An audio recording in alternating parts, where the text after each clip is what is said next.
science lessons learned in flight, journey on through endless night. For the stars, we aim so high. The projected kiss goodbye. For science and purple light, we'll keep flying through the light.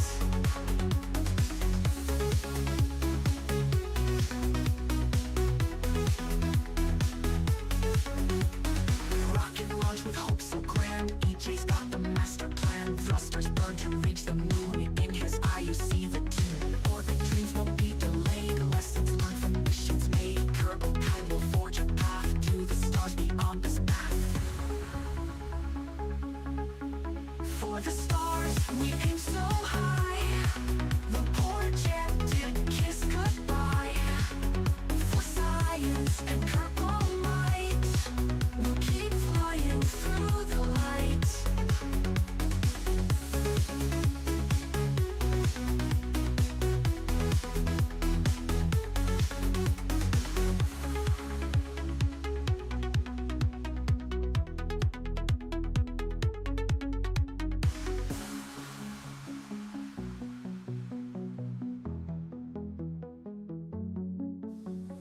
Rocket launch with hope so grand. EJ's got the master plan. Thrusters burn to reach the moon. In his eye you see the tune.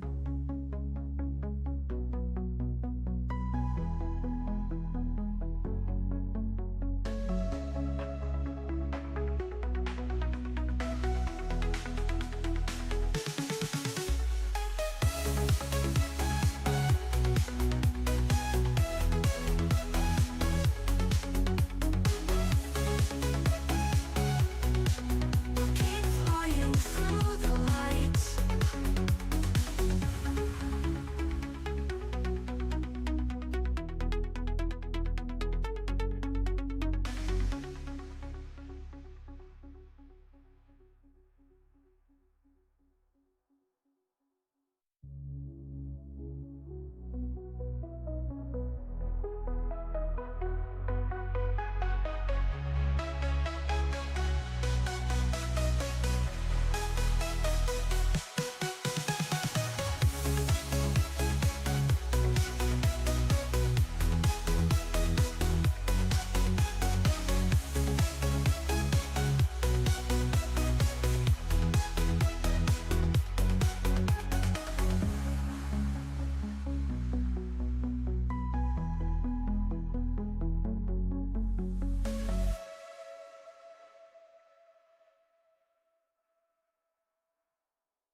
Finishing eating this protein bar, and then we start. Just give me a second.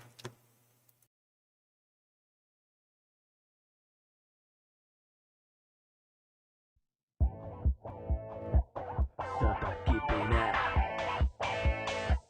Sata kipinää. Sata kipinää. Sata kipinää. Sata kipinää. Amorin nuolen sä ammuit mun peffaan. Enää halu viedä sua pelkästään leffaan. Rakkauden haukat meille taivaalla kirkuu. Mun päästä putoruit lanteet seksiä tihkuu.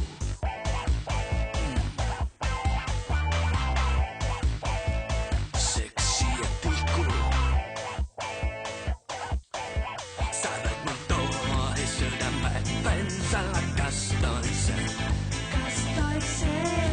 Sä lykiroit hahtaa tervas kantona tuhkats palaa.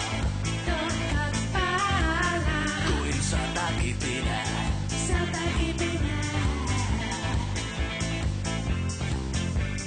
Rälläkää mun rakkauden sulle suihkua.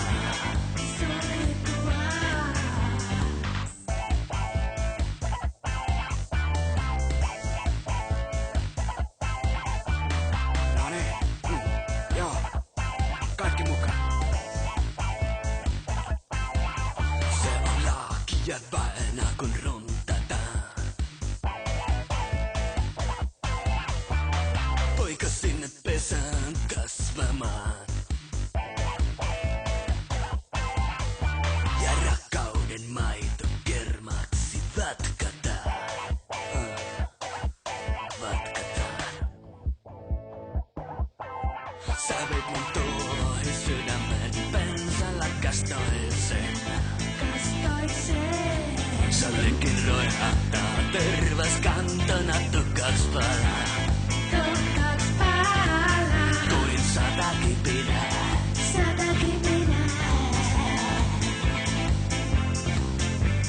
Rälläkää mun rakkauden sulle suikua.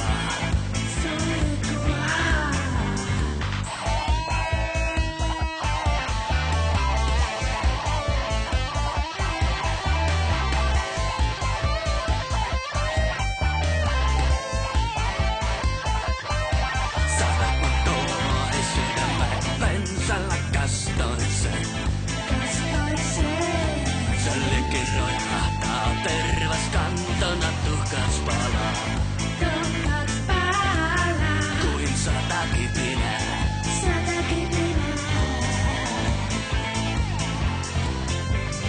Rälläkää mun rakkauden sulle suihkua. 100 kipinää. 100 kipinää. 100 kipinää. 100 kipinää. I love that song. Dude, that song's awesome. It's so good. Zata keep in there. Don't forget, on Wednesdays we play Summer Car for after hours. And it's fun. We got the tires for the car.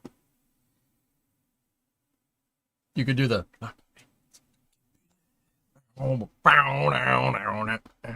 No? Alright, cool. Anyway, welcome to the Space and Rocket Review. Space and Rocket Review. You two girls, tell your friends. Space and Rocket Review.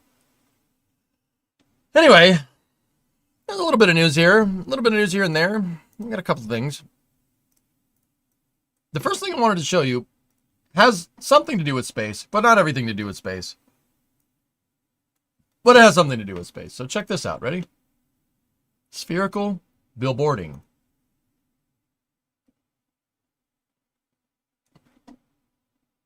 Welcome to the KSA pre-alpha. Some pre-alpha footage of Kitten Space Agency, which is the spiritual successor to Burble. Burble Space Agency. More X-37 videos? No.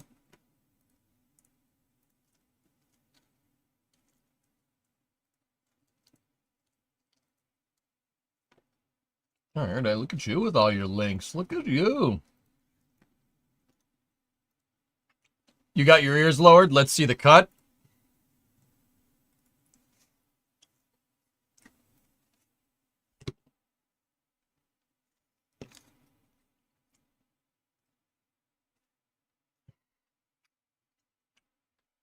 Hey, what's up?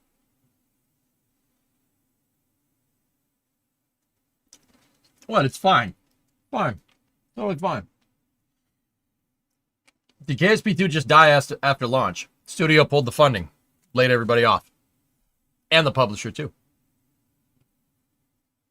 Well, parent company pulled the funding for the studio and the publisher. They axed Intercept and Private Division. And then, as far as I can tell, the rights to KSP were sold to some ex-Google executive or something. So yeah, KSP2 is dead as far as I'm concerned. Dead. Never happened. False. It's fiction. We made it up. We made it up. It's fiction. It's false.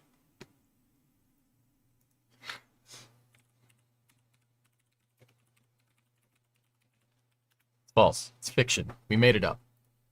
It's false. No way. Not this time. We created it. Not this time. Total fabrication. Not this time. No. It's totally made up. Pure fiction. It's fiction. It's fiction. We made it up. We made this one up. It's a made-up tale. It's a total fabrication. It never happened. It never happened. This one was invented by a writer. Not this time. It never happened. It's false. It never happened. It's fiction. It's a fake. We made it up. It's fiction. It's an urban legend that never happened. Just a bad dream. Is that Riker? Yeah. No way. We got you. We got you. Not a chance. Not a chance. Not this time. It never happened. It never happened. We made this one up. It's fiction. We made up this one. We made it up. Not this time. Wrong. I can't do that. Makes me laugh every time. All right, let's check out what's good with KSA here. Let's see. Does this video have any sound? It's 32 minutes long and has no sound. All right, let's get to the good stuff. Let's see.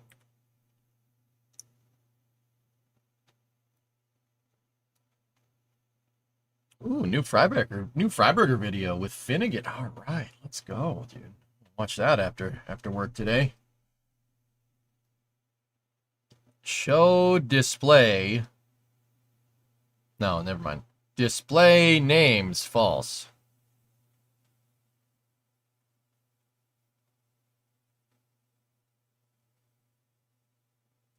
Yeah, looks like some KSP game. Follow Earth.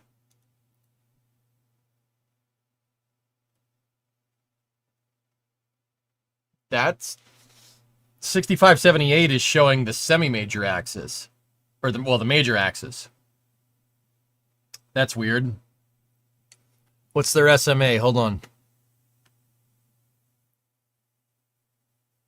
Show orbit none. Error. Early today, there was white smoke in Rome. Does that mean Rome is fueling Starship?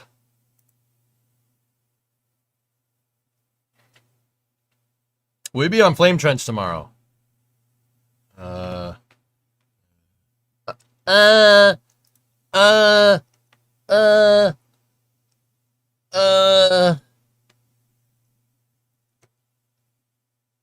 word. I'll get back to you on that one. Oh. Is that Mount McKinley? The Denali? Pope Vent. I know!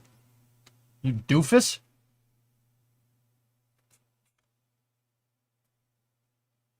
Yes, and immediately upon the bestowing the papacy on an American, my American sensors went off, and I was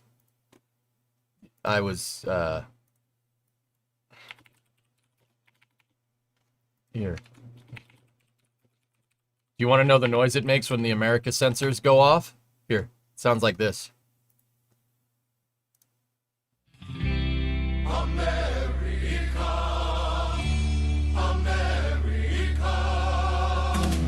All right. Just like that. That's how it happens.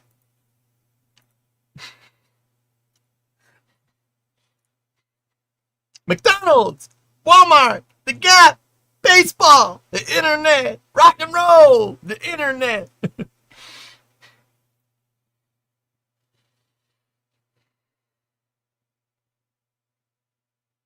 Yours is a bald eagle. If you knew, Graham, what sound a bald eagle actually makes, you would not be saying that. Bald eagles sound like a chicken. I'm serious. That sound that everybody plays is like a condor or a raven or something.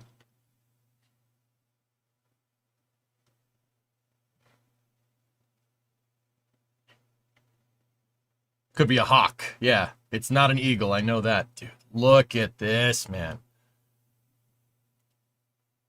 It's actually a red-tailed hawk. There you go. Why did they do that? Because it sounds cooler. Eagles sound like a chicken. They're like...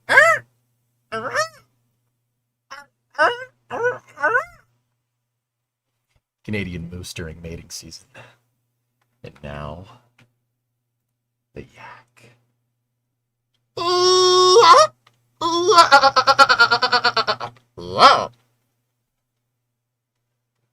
Why, yes, I have some right here. They're bulky, but I consider them carry-on. Peanuts. Space news, please? You did this. This is your fault.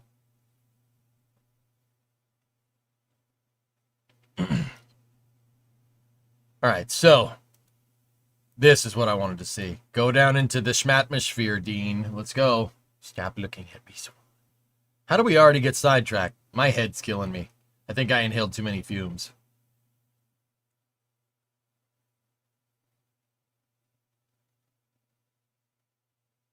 Oh.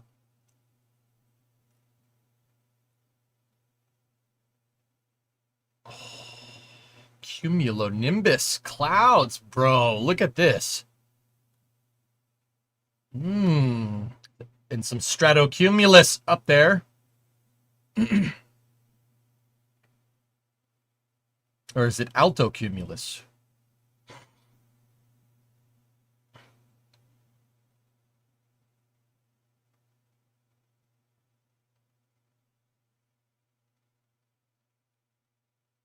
Are you driving or is this a video? It's a vidya. What program is this? Kitten Space Agency. This is the spiritual successor to KSP, which is pretty cool.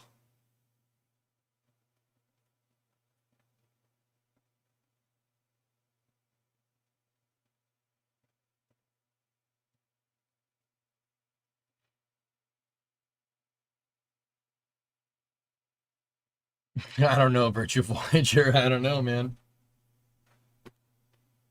This is... Oh, okay. All right. You're looking around. Go to the moon.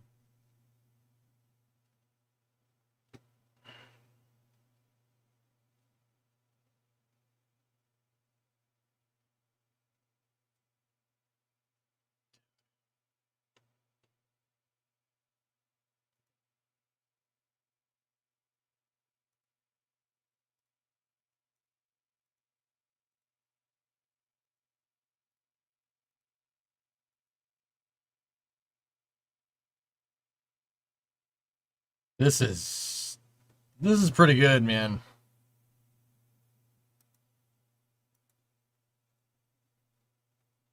You gonna show the moon's clouds too? Well, they were stealth. They were cloaked. Yeah, they've done a lot, man. This is pretty good.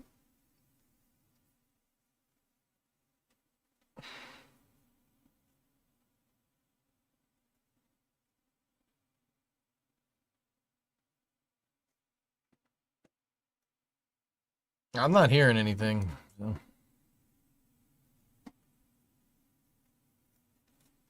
I think these are real-sized planets.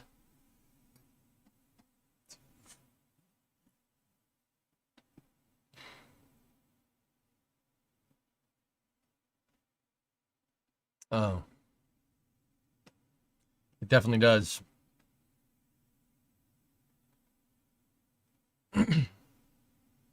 And there's your orbital path.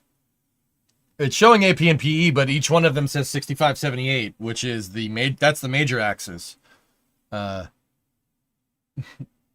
Which it's showing the distance between apogee and perigee.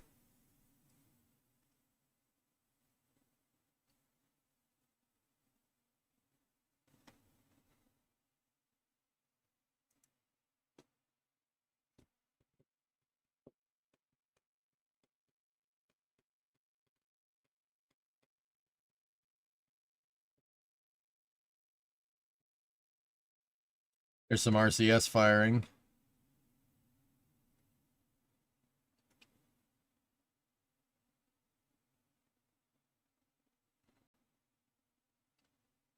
They are working on a part editor. Yep. Yeah, they're using Earth and the Moon. They're using a real solar system to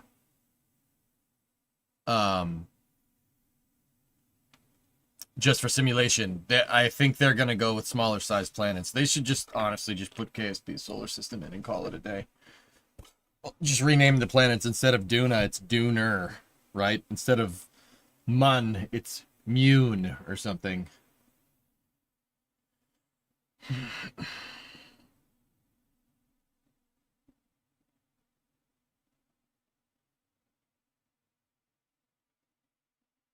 Wow.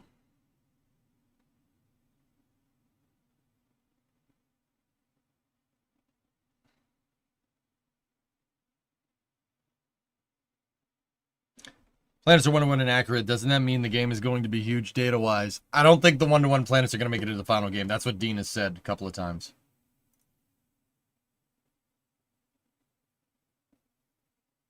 Any idea when you'll be able to stream it?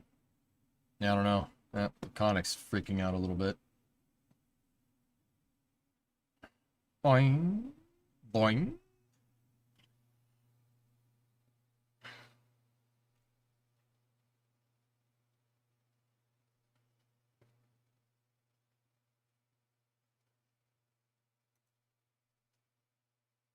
Oh.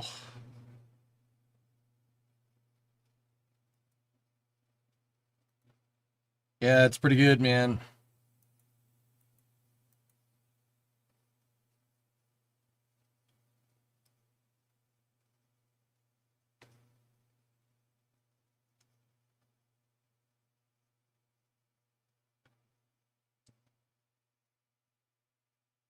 Any re-entry heating here?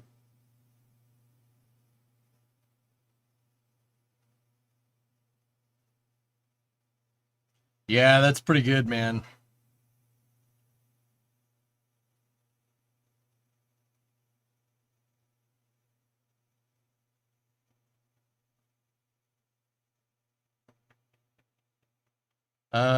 You ain't slowing down. You're going 6 kilometers a second. Huh.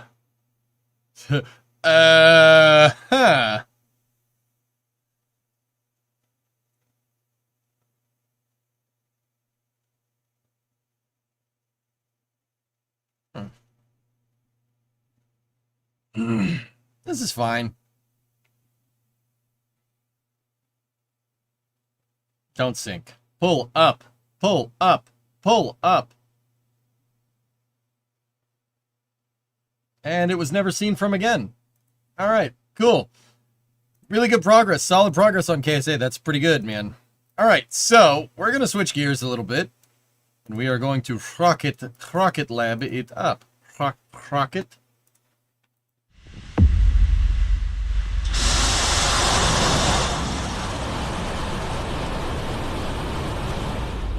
That's a lot of water. No, you're drinking the wrong water. You're drinking the wrong water. H2O!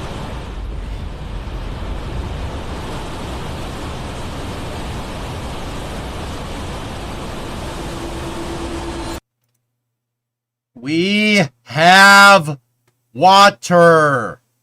Neutron.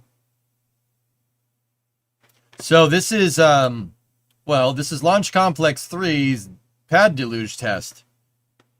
It's pad infrastructure at Wallops Island from Rocket Lab for Neutron. I don't know if I'm surprised you didn't know that. What's their flame trench look like? It's down here. There's going to be a deflector here. See those pipes? The pipes.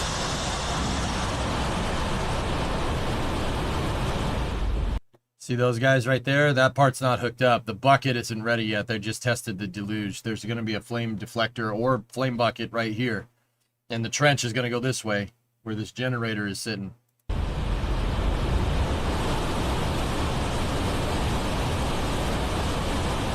No, it's a single direction. It just points out to sea. It's not omnidirectional. Well, we went over that before. So this is at Wallops Island at the Mid-Atlantic Regional Spaceport. Let me show you. Daytona. Rolling Star.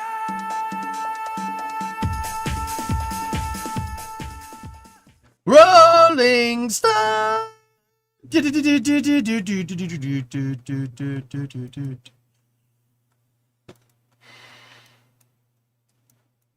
So see the 5-sided die, or the 5 face on a 6-sided die right here? 1, 2, 3, 4, 5. That's the water tower. And then right here, that's the flame deflector. That pad is right here in this picture. They're still grading here, but if given a chance, would you drink the water from rocket launches? It'd be a deluge. No, I can't, because it's gone through an industrial process. Long Beach? No. This is Wallops. Wallops. See? Wallops.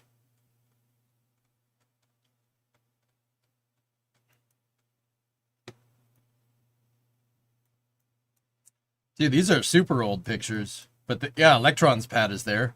There's the Electron pad. And then here's Neutron stuff. Well, I mean, it is a Long Beach. What'd you call me? A couple of other sounding rockets there. There's pad 0. That's 0A. That's Antari's pad.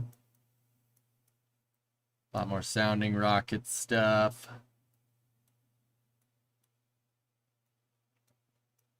There's the HIF. I've been in that building, for what it's worth.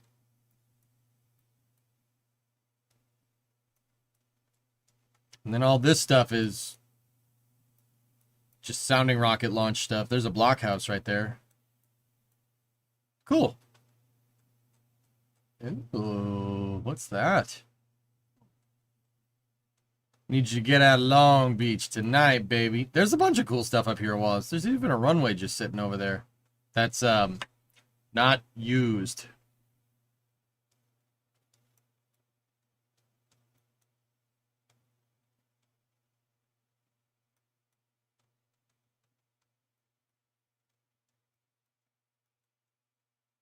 Yeah.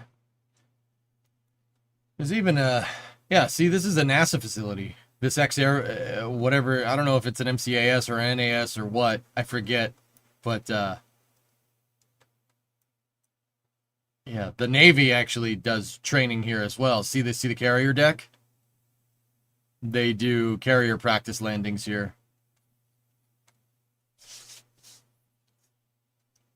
What's the deal with the lack of orbital launches from Rocket Lab's pad at Wallops? They launch HASTE missions out of there all the time. They don't stream them, though. That makes sense?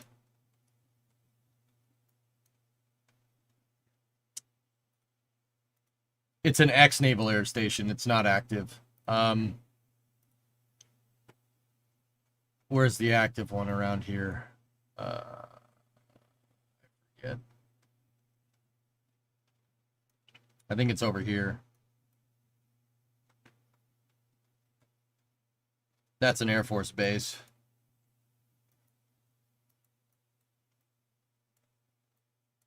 This guy. This is a big one. Any reason for them not to reopen that airstrip? I don't know, man.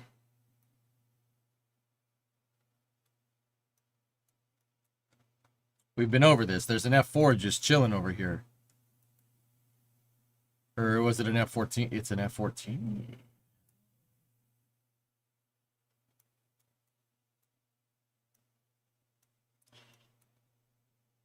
Look at how sad it is. Look at it. It's so sad. It can't not be sad. Nice, Limprod. There you go. He's all alone.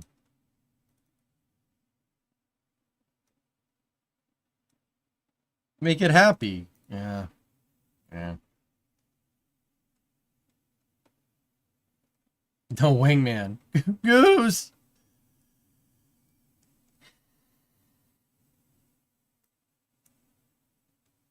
It looks out at all the planes and gets mad that it's not flying with him. It's a gate guardian. That's what those planes are called, gate guardians.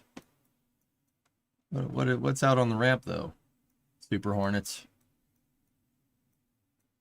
Lots of Super Hornets. So like when an aircraft carrier isn't being used, Oceana is where the planes go. That's why it has such a gigantic ramp.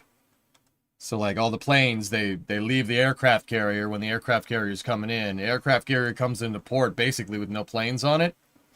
Comes into port over there, carrier planes go over there. Hello. Hey, baby. Hey, baby. Oh. Oh, hey. Oh, yeah. Oh, yeah. Oh, yeah. Yeah, hey, there's the Mercy.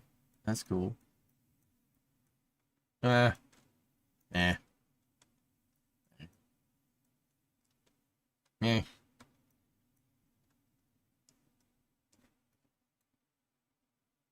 We're doing it just because we're here. We lost 2 Super Hornets. Yeah, it's okay. We got plenty.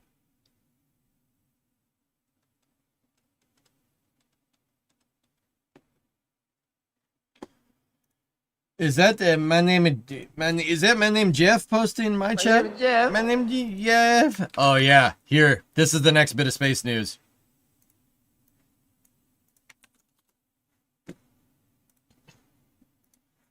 Look at that. Hello. Oh boy. Oh no. Oh no. Oh no. You getting that? Do I have a choice in the matter? Do I have a choice in this? Like,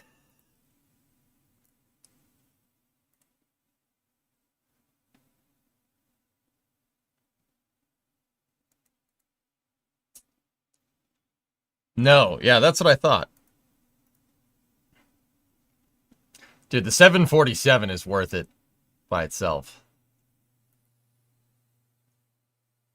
Yeah, that's pretty good, man. That's pretty cool. I wish it was in scale with the Discovery model that they made. Did you ever get the SLS one? No. No, I didn't. It's $230. I could buy a trunk pan for a 69 Coronet for that much money. That's a joke.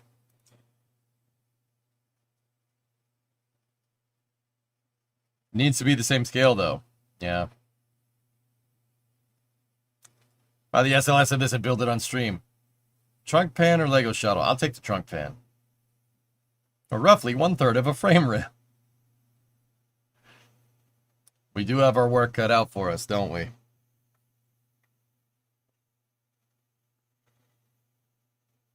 Discovery, go and drop. My name is Jiffy. The giraffe, 39 monthly sub. Cool.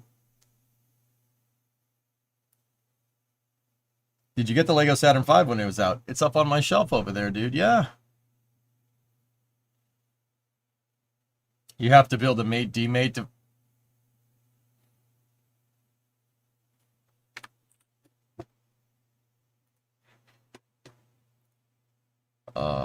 You're right.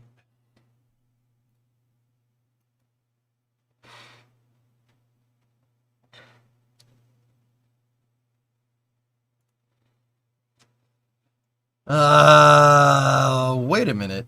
Does the 747's... Oh, the 747 has retractable landing gear. You can retract it on... Oh! Crap! $230 for $2 worth of plastic. Yep. Yep. I have too many projects right now. I'll buy one later. You're right. You're absolutely right.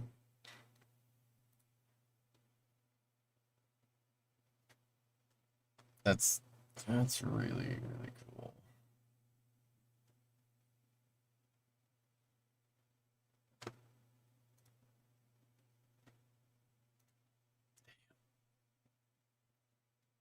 I want new battleships. Unfortunately, they're just not practical for modern warfare. Of course they are. Look at what's going on in the Red Sea right now, Ethereal. I disagree. I think battleships are very worth it right now. Doesn't take much to make a big 2,700-pound shell. That's not hard to manufacture. You can make a lot of those. Just saying. Just saying, guns are easy to make compared to a missile. Plus, they can be guided. I'm just saying. Like, I'm just saying, dudes. I'm just saying, the New Jersey just got fitted up. Yeah, like, yeah, why are cats allowed on aircraft carriers? Nice. Guns have too limited range? Build a bigger gun. What, is that difficult? You telling me Americans can't build a bigger gun? That's bullcrap and you know it.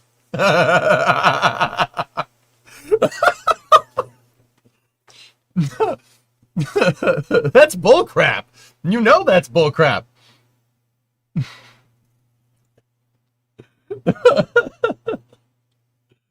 Oh boy. Battleship with a railgun instead? The problem with the railguns, guys, that the Navy had was that they couldn't the railgun needs to be accelerated in a vacuum. So the problem is that the they were ionizing the gas between the slug and the magnets when it was going out of the barrel, and it created reentry heat inside of the barrel. So it looked like a gun going off. Look at that railgun footage. It goes bang, and then fire shoots out the front because the slug goes through it. As the slug gets accelerated down the barrel, it starts to re-enter.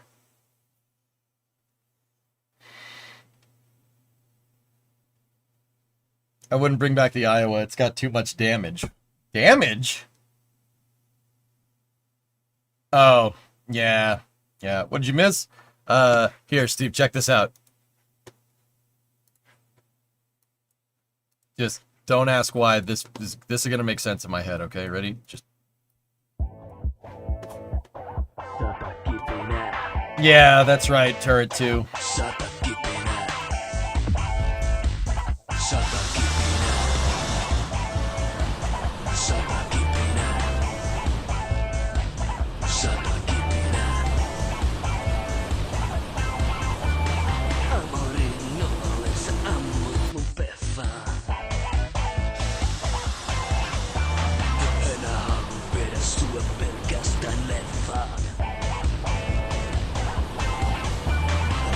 Okay. So that's what's going on, dude. Sadly, 6-1 is in rough shape. Yeah, so Rocket Lab tested at LC3. They tested their deluge system. It is working. That pad's still a little ways out from Neutron, but we do have other stuff. We do have other updates about Neutron. Neutron and Rocket Lab signed a contract on Neutron with the Air Force Research Laboratory, AFRL for short, to test point-to-point global cargo. Boy.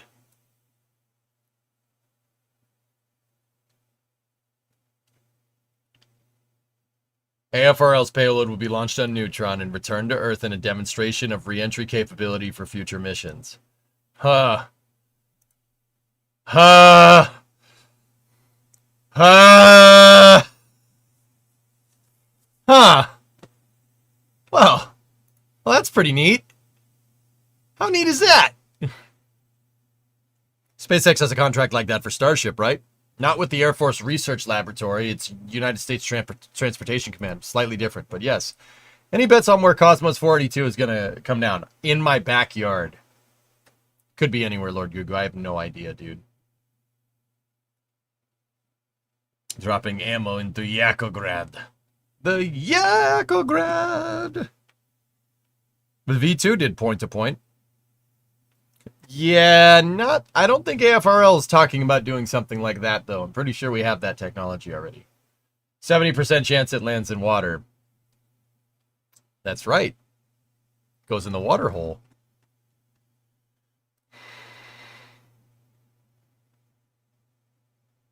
Hold on one second. If it comes down near me, then I call it legitimate salvage, right? Wait a minute. Battleships can what? Hold on.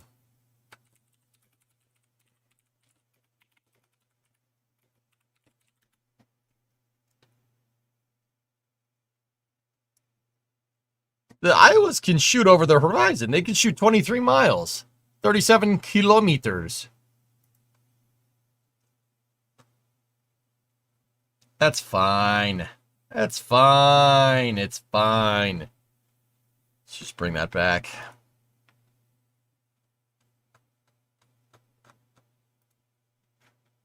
Don't you want to see that? Don't you want to see the Cheech? Can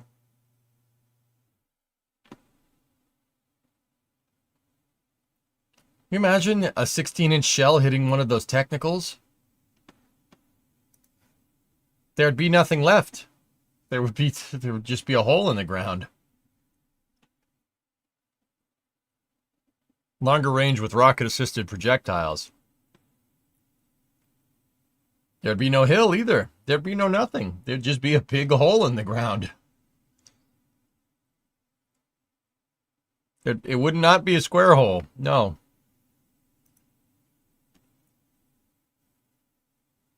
$155mm solid fuel ramjet. The whole point of this exercise was to make something less complicated. You just build the A-10 of boats?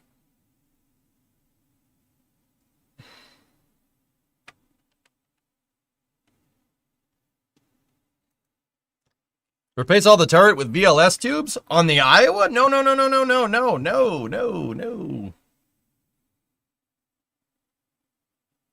That's like 100 to 250 mile range out of a 16-inch round, though. Why? Why not just use a VLS at that point?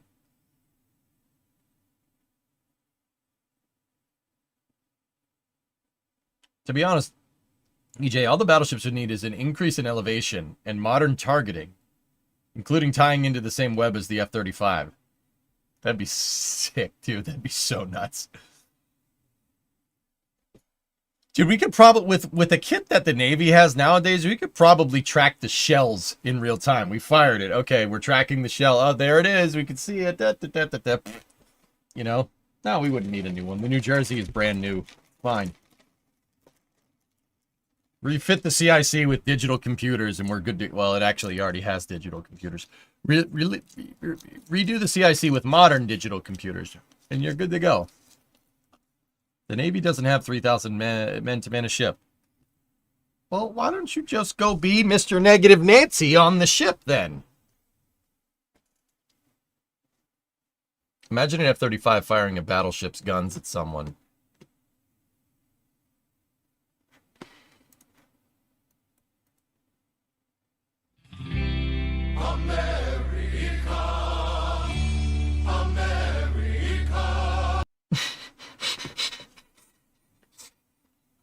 I think I can imagine that.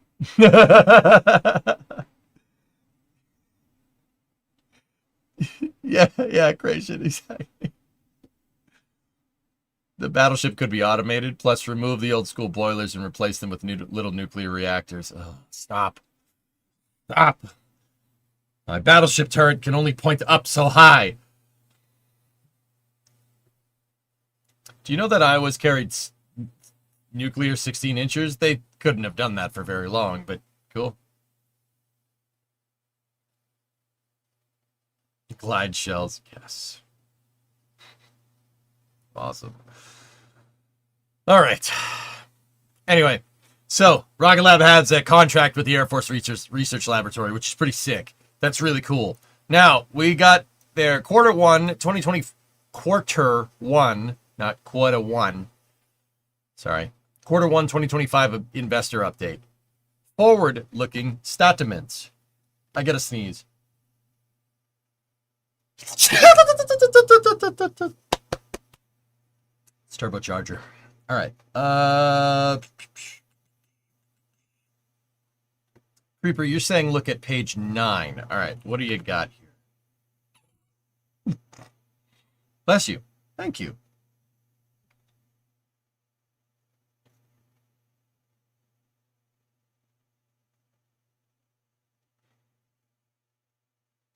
I vaguely remember a story of some destroyers filling their ballast tanks on one side to get a list over for more elevation for longer shots. That's happened. Absolutely. The New Jersey did that. The New Jersey did that during the Korean War. Yeah. Calm down. Calm down. Texas did it at Omaha Beach. Nice. That's awesome. Or was it the New... Maybe the calm down was Texas. At Normandy. I know the New Jersey was shelling targets in the Gulf of Tonkin. You know, if you shaped your shell like a biconic re-entry vehicle, like on MIRVs, yeah, and went smoothbore, you could do GPS IMU guided shells. But the whole point of this was to manufacture a lot of dumb ordnance that you could just shell the target with. It was Korea. Yeah. That's right. Sorry, my head is. I inhaled too many welding fumes today.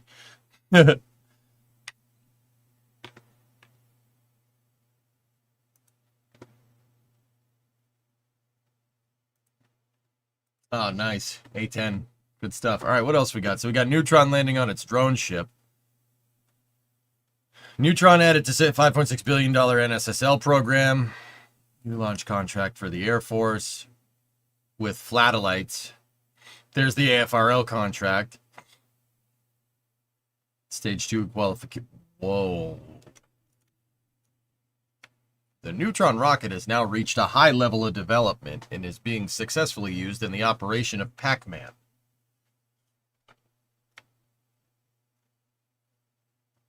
Temper was Korea. In the tilting was World War II. Yeah, my brain may have miscalculated by 3 decimal places. Temper, yeah, was Korea. That's right. Texas did the ballast tank thing during Norm. That's correct. That is the correct stuff. Sorry, guys. Had a long day. Archimedes engine testing at double capacity. Yeah. It's the A3 test stand at Stennis right there. They're not using it. They just built another test stand next to it and called it the A3 test stand, but it's okay. Basically, North Korean artillery hit the New Jersey and they got angry. Yes. That's fair. My favorite welding fumes come from galvanized steel. Nice.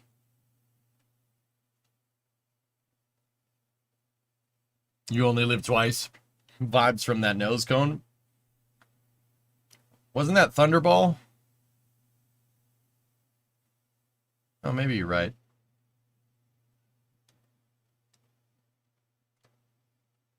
That's cool, man.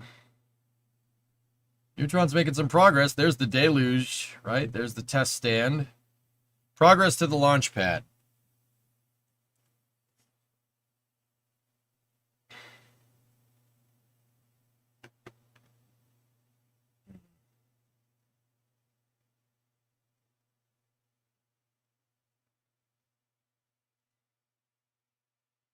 Starship does this, I'll be traumatized. What?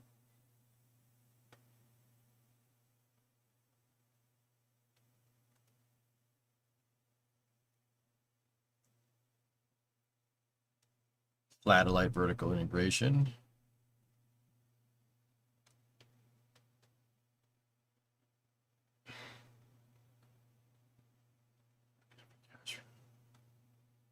Cool.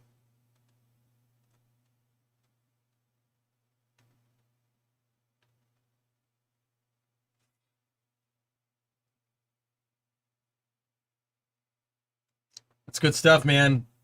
I'm glad for Rocket Lab. That's amazing. Good for them. Seriously, good stuff. We do have an update from iSpace on their lunar lander, the Hakuto RM2. They have entered lunar orbit. Completed May 7th, 2025. There you go. Hakuto RM2. The 3rd lunar lander to be launched this year, along with Intuitive Machines IM-2 and Firefly's Ghost Riders in the Sky. What's that, Bob? Sorry, last topic. Yeah, it'll happen. It'll happen. Probably. One of my best investments was Rocket Lab. You bought in at $2, Saul?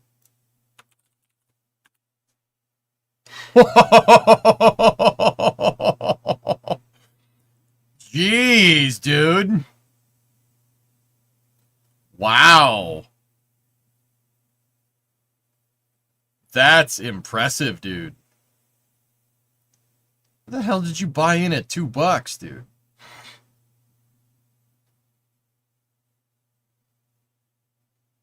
Dude, that's pretty crazy. You've...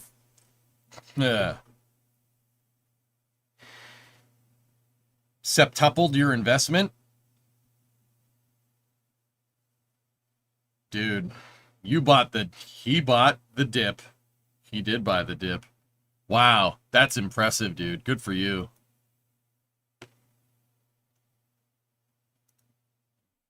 Man, what happened here? April 4th.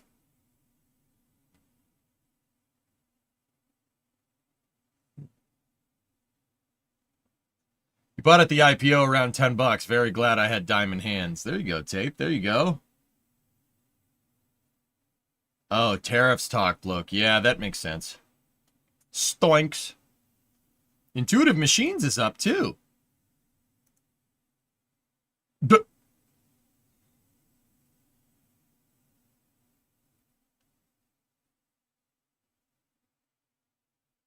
I am 1.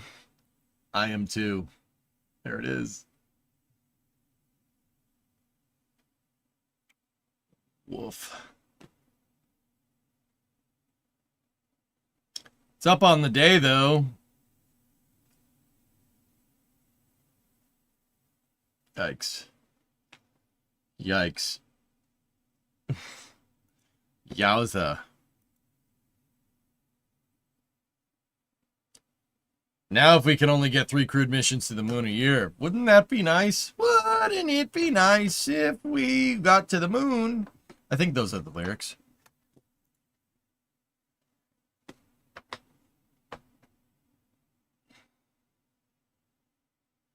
There's a lot of automatic trading involved with Rocket Lab. Doesn't really make sense. The stock tanked when they released their quarterly numbers. Ethereum, you only wish you could invest in Stoke. Andy Lapson knows what he's doing, dude. That guy knows what's up. He's like... Andy Lapson is very quickly becoming Tom Mueller tier in my mind. For the people that don't know, Andy Lapson is one of the guys that founded Stoke Aerospace. Before that, he invented this engine that you might know of called the BE-4. Yeah, he worked at Blue Origin. He was the chief propulsion guy over there. And then he left. And then he left to start Stoke. Yeah, which is pretty cool. Stoke is like 10 dudes, for what it's worth. Andy Laps is cool. That guy's. I'd love to meet that dude someday.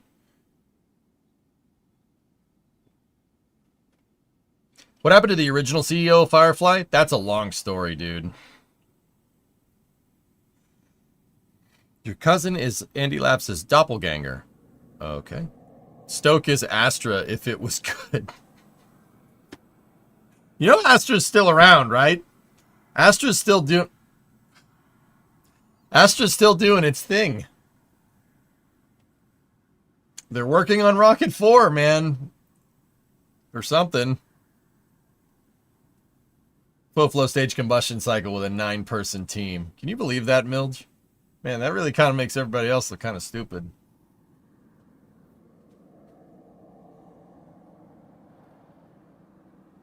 The Beach Boys. Yeah. Astra is Timu Stoke.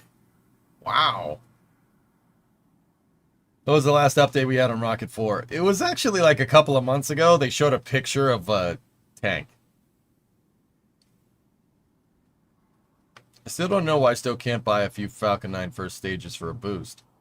Because they're making their own. They're making their own first stage with full flow stage combustion cycle engines, which is pretty crazy to me, dude.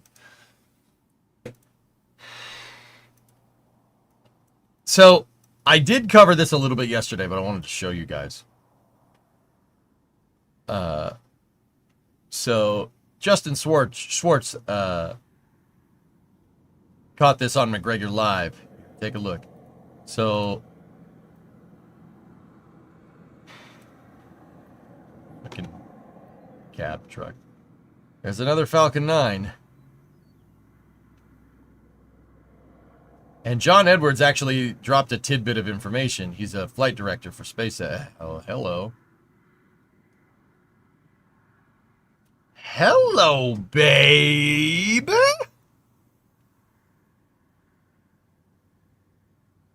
That thing just looks weird. It just looks weird, all nice and clean like that. So John Edwards, like I said, the VP of Falcon and Dragon, excuse me. Booster 1091 is in fact a Falcon Heavy center core that will fly on a single stick configuration a handful of times before being reconfigured and flying as a Falcon Heavy. This way we get some use out of it while the Heavy customer finishes up with the payload while also reducing risk as it will be flight proven. Yeah, I did go over that yesterday, but that's just kind of, I think that's kind of crazy.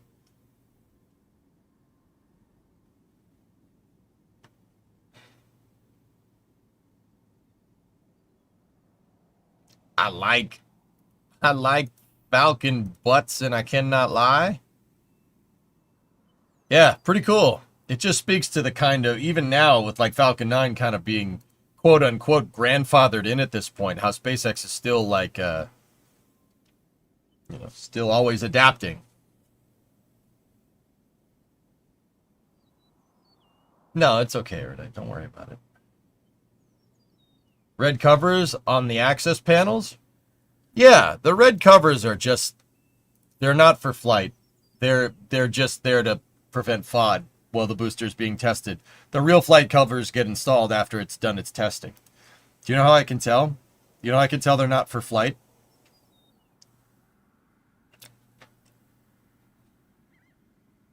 Well, it says it right there. That's a yard truck just pulling a booster around. Yeah, no big deal. That's a great way of doing that. It gives them another booster to use instead of a center core taking up space. Yeah, there you go. It's smart. That's cool. It just... Now I'm really wondering if they've upgraded the center core design. Because center cores, for the longest time, were not a Block 5 booster. They were not compatible. But clearly they are. Nuh-uh, it says Bay 3. Nuh-uh, then why's your covers red? Man, you wasted. Ba-down-that. Ba-down-that. Ba-down-that. Ba-down. Ba-ba-da-doo-doo-boom. Ba-boom. Ba-boom. Ba-boom. Boom. Boom. Ba-boom. Ba-boom. Freaking yard truck or not, you see that?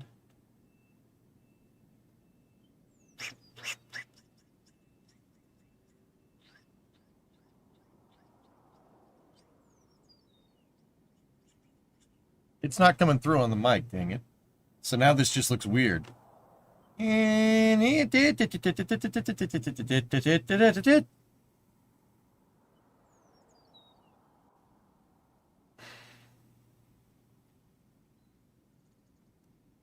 Merlins usually have the exhaust film cooling manifold? I used to remember they just dump it over the side. Yeah, those were there. They do dump a little.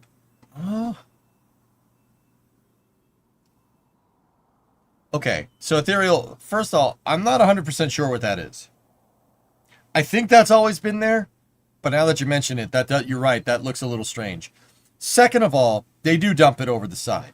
The gas generator exhaust gets dumped, which is what these holes are right there. See 1, 2, 3, 4. See those bad boys? 1. See all those? There's 9 of them. 1067 has had 27 launches, right, Dagson? Yeah, we watched it do its 27th flight last week. Didn't they upgrade the center core somewhere around the 2nd or 3rd flight? That's possible, Kinder. Yeah, it's possible. You're probably right.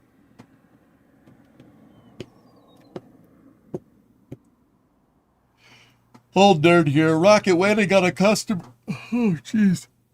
Old nerd here. Rocket waiting on a customer not being ready was not ever a thing just a decade ago. You're right, Bill. That you're right. It's just kind of crazy because a lot of these crazy changes to Falcon 9 came around during the pandemic, kind of when everybody's off doing their own thing. And just all of a sudden, SpaceX was just launching every 2 days. There's another launch tomorrow.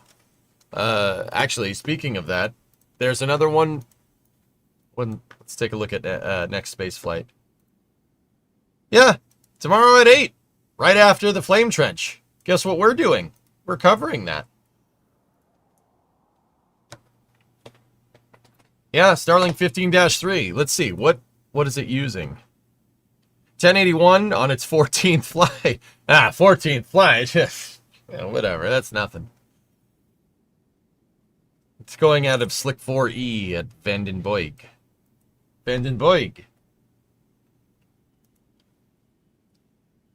Crazy to me, dude. Absolutely nuts. And then there's another one. There's another one after racing. So on Friday, guys, we're doing a big enduro race at Imola. Yeah, we got an enduro race then. So, yeah, Friday's going to be a long race. It's open. If you guys want to practice and play with us, everybody's welcome to. What sim? We play Assetto Corsa. If you go onto my Discord, Saul, we have a bunch of mods that we play with. So we play modded Assetto, but we have an installer. If you feel comfortable downloading it and installing it, that'll just, you could click it, it'll just download all the mods for you and install them automatically. There are some steps that you have to go through, but it's not too bad. It takes, I don't know, like 30 minutes of your time. But then you can play with us. Anybody's welcome to come race. It's all skill levels. So, like, sometimes we have actual race car drivers play, and then, you know, like that represents the high end of the spectrum, and then we have me down here at the bottom end, you know. Almost 100 Falcon 9 launches this year already. They're at 55, Iger. Well, actually, the one going on Friday is the 54th. The one going on Saturday is the 55th. I was about to make that joke. Don't worry. I made it for you. And then there's another one on Sunday at midnight. Starlink 6-83. Landing on autonomous spaceport drone ship. All right.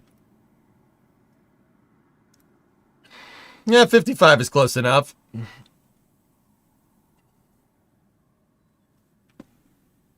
Don't worry, you're high on the spectrum to me.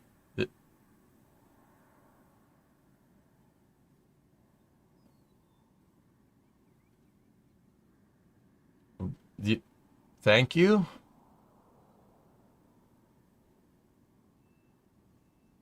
What's the chance this Starship launches this month? Well, I'm thinking about the 19th. That's what I've been seeing, 19th. Also, you want to see something cool from NASA supercomputing? How about a supercomputing simulation of Starship hot staging?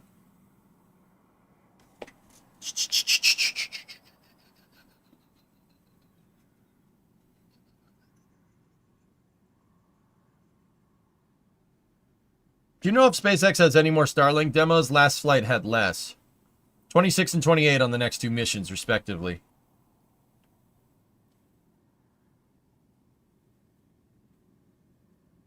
Dog.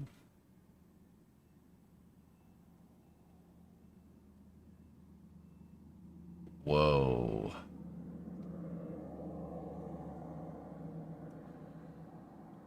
Well, that's pretty neat.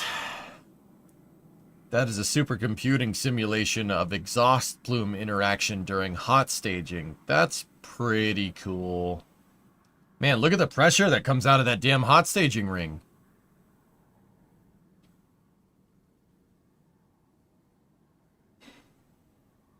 Crouton got a little spicy, Tessa, yeah. Think how much heat is being soaked into the top of that. Yeah. Yeah, that's probably why the hot staging ring is, you know, a one-time use, Aqualux.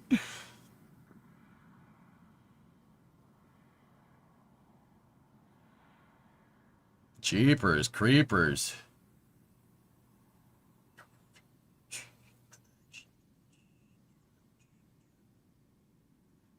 Look, you even get, in that momentary thing, you get some pressure going up. See that? Because staging is at such a high altitude, the ambient pressure is low. So in this scenario, obviously all the gases are getting shot out the sides of the hot staging ring. Once they get shot out the sides, they're actually expanding a little bit, and it actually causes the gases to go up against the vehicle. Can you believe that? Wow. Huh. So that's simulating a single vacuum? No, it's simulating all three engines. They just have the occlusion. They have layers on one Vector and one Raptor enabled. It's simulating all of them. It's just that you're looking at the gases coming out of a Raptor and a Vector. But yeah, all six engines are simulated in this scenario. It's crazy because you do see some residual pressurization inside of the Raptor nozzle. See? Look at that.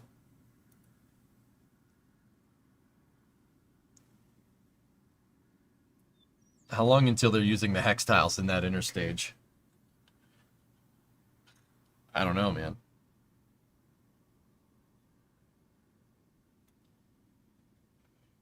That's pretty neat.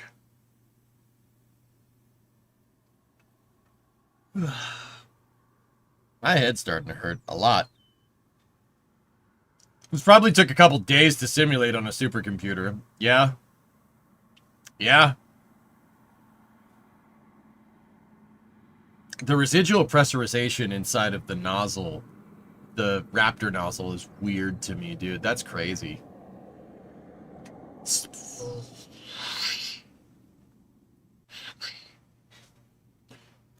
Look at the very end of that video. Yeah, there's Raptor ignition. I wish we could see the whole damn thing, but that's still super freaking cool. From concept to flight, NASA Marshals Jason Liu will be in the NASA SE-24 booth at 5:30 p.m. to highlight this team's effort to simulate Starship's hot staging maneuver during liftoff as part of NASA's ongoing partnership with SpaceX. Oh, there's more. There's more. Chat, there's more.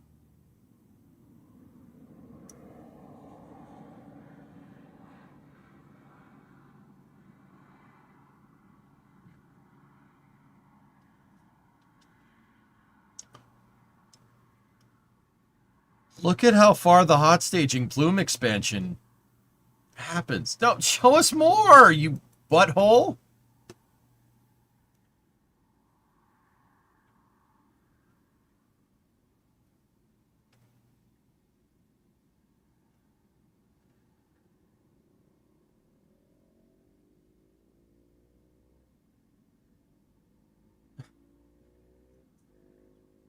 Spuck X.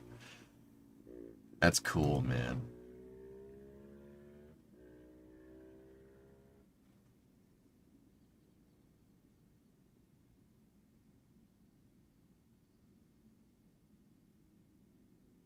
What are those blue particles coming from the front? I think that's I think that is showing oncoming laminar flow. I think.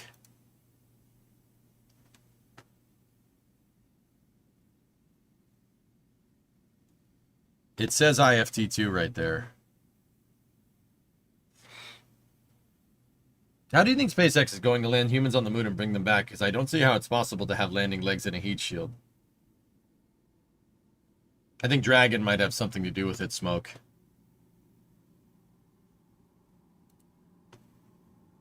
That's pretty freaking cool. Do we have any more of this? Give me more.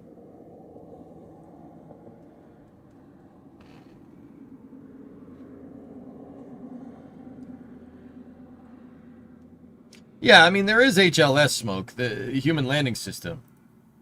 There's HLS, and, you know, from HLS they could use Orion to get home, or what's more likely going to happen eventually is that they're going to use another Starship to get home. But that Starship will loiter around where Gateway is supposed to be. I seriously think that's a good idea. Just have SpaceX push for a human rating Starship, right? Like really push to do it. Get it to like at least space shuttle levels of reliability. Actually, you should probably push past that, but you get the idea. And then refuel the dang thing, right? Send a Starship to loiter out in rectilinear halo orbit, and then send HLS out there. Or send HLS out there and do either one. Or send them both. Send them both at the same time. I'd tell you what I'd do, man. I'd launch 2 Starships to the moon at the same time, man. Yep, damn straight, always wanted to do that.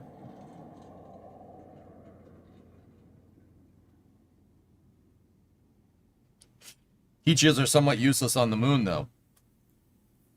Without Orion Ethereal, how are you getting people home from an HLS mission?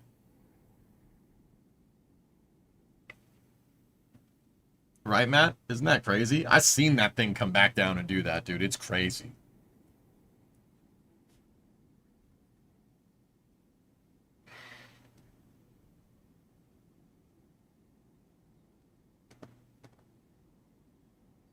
Turn Starship into a space station. It's big enough.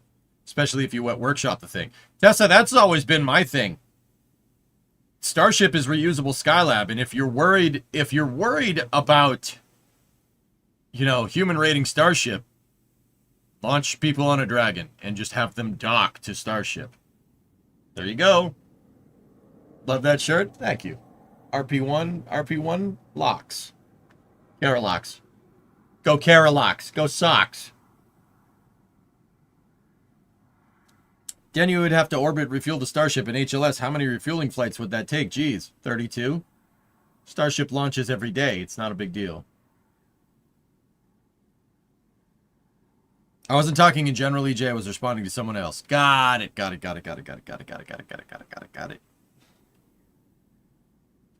I'm not sure if Starship will be human rated for re-entry. I think the belly flop and catch is too risky to do with people.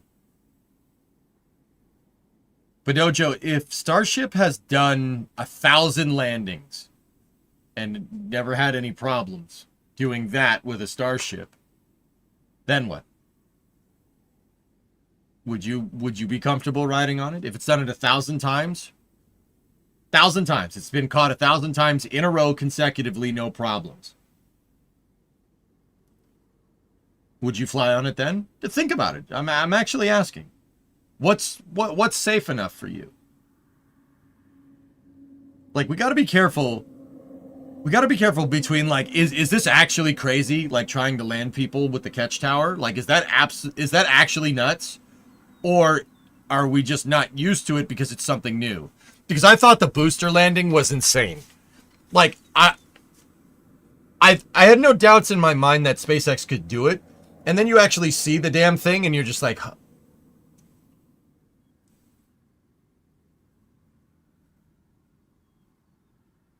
like, ponder it. If Starship had, you know, has like 1,000 successful EDLs, entry, descent, landing, and catch, right? Like, would you be cool with it? If it's flown 1,000 times in a row, I'd be fine with it. I'd fly it. Sure, why not?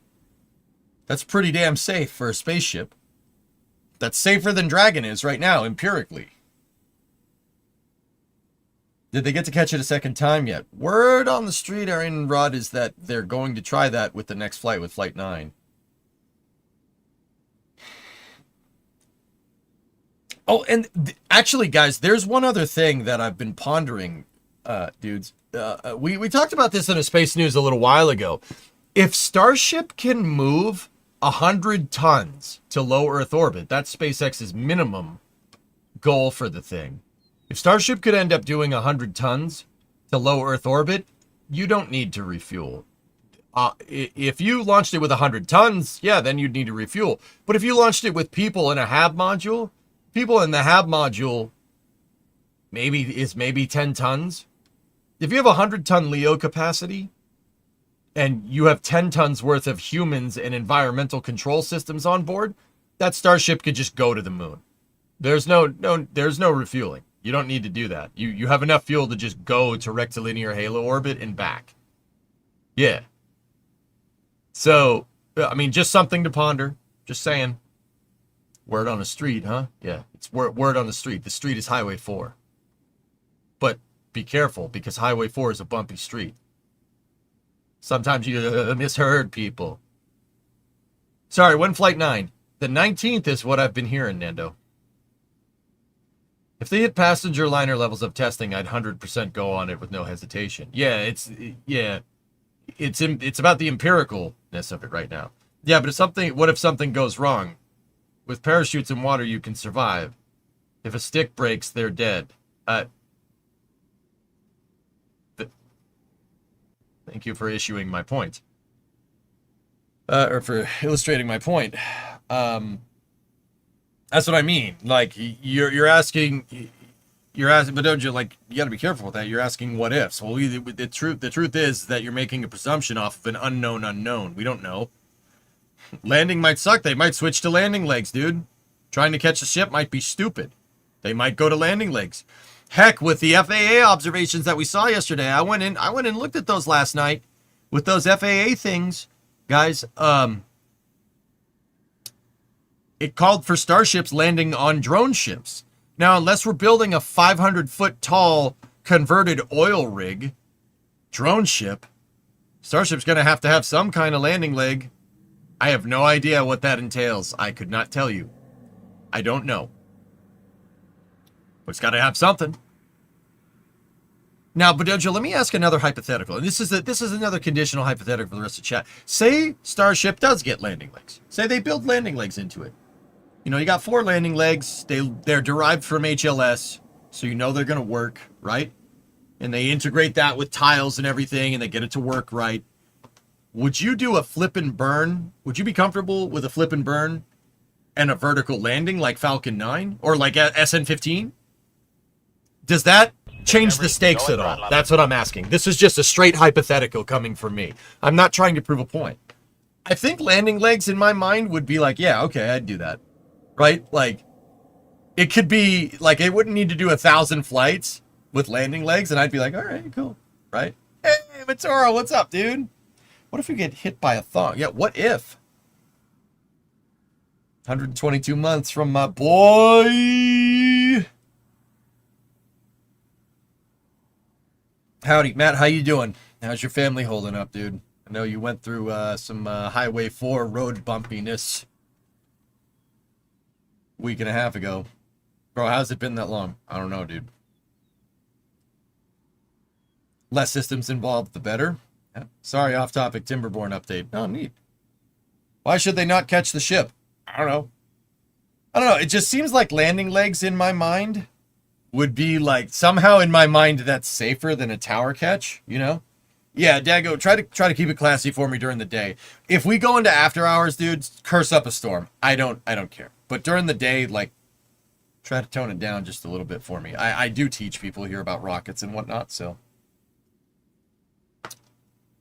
Like, I'm trying to be a teacher. I'm trying to have some, like, a modicum of professionalism here, but, you know, not a lot. Like, how many parachutes are there on regular passenger jets? Yeah, that's what I mean. Yeah. We're doing good. Still tough. Not in pain anymore. 86, a good long life. Thanks for asking, man. Absolutely, dude.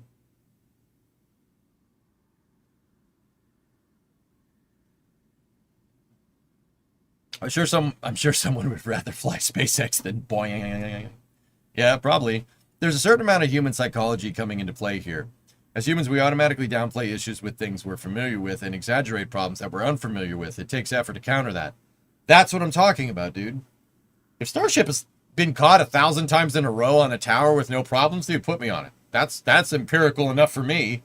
Heck, that could be like 30 times. I'd be like, all right, that's good. I'd be a little, but you're gonna need landing legs on Mars. That's right, Lord Gugu. They're gonna have to at some point, dude. Do you think they will use landing legs when coming from Mars back to Earth because the catch pins might burn? Yeah. He watched your stream every now and then too. Didn't understand much, but he still enjoyed it. That's what I'm after, man. Matt, I wonder if he would have enjoyed seeing me dismantle the back of an automobile.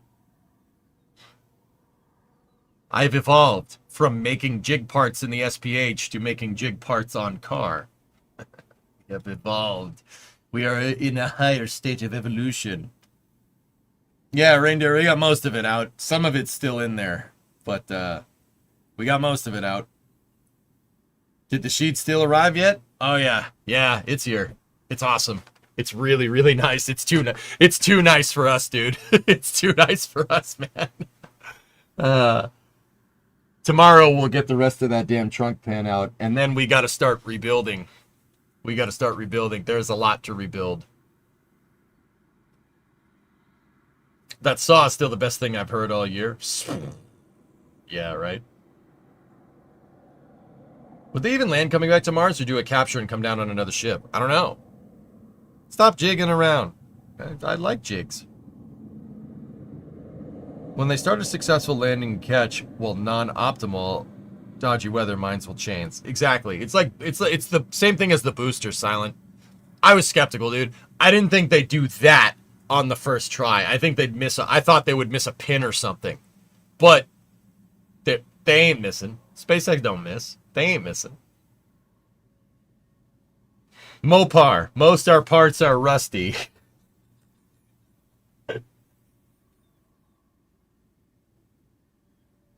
Yeah. Yeah. The Ford don't have no rust. That's all I'm saying. Seeing the catch in person is just wild.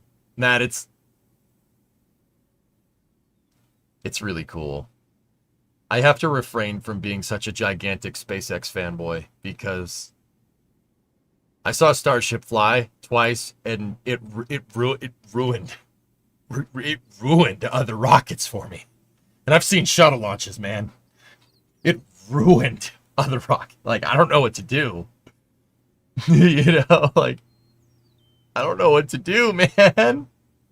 It's just such a monster. 33 freaking engines, 6 engines in the second stage, fully reusable catch tower. Like, what the heck is this, man? SpaceX has hundreds of booster catches. You really think they'd fail? Drone ship landings. But yeah, no. I think that helps a lot.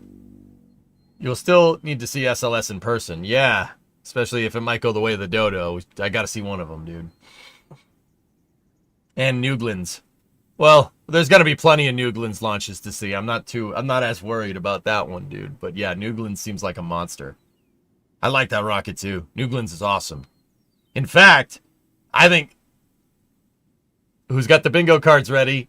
I think they should put New Glenn's second stage on top of SLS and scrap the EUS program.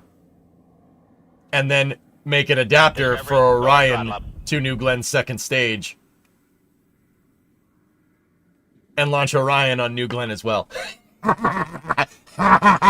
Miller time. 46-month resub. Hey, y'all. So, EJ, I was thinking about a Scott video. I saw you on the moon running an engine on silane. It occurred to me running a closed cycle engine on silane would be nearly impossible. Silane? I'm not actually familiar with that. What does that mean? Say that again? According to the NSF video, Falcon 9 could technically get within range of the chopsticks, though the chopsticks would have to work a lot harder. You'd need some, like, special pins or something, but yeah. So much hydrogen. Well, if Artemis 3 is in 2027, it's new election, and maybe SLS has a future. I'm telling you, man, it needs to be expanded. Expand it now. Now is the time. Now is the second best time to expand the SLS program. The best time to do it would have been 2018, but whatever. Silicone fuel. Methane, but silicon instead of carbon. So SiH4?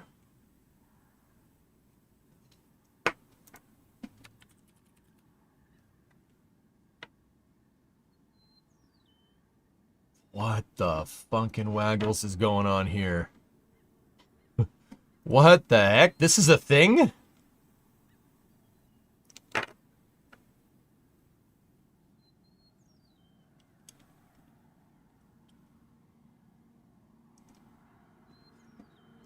It's an inorganic compound with chemical formula SiH4. It is a colorless, pyrophoric gas with a sharp, repulsive, pungent smell, somewhat similar to that of acetic acid. Acetic acid, excuse me. Silane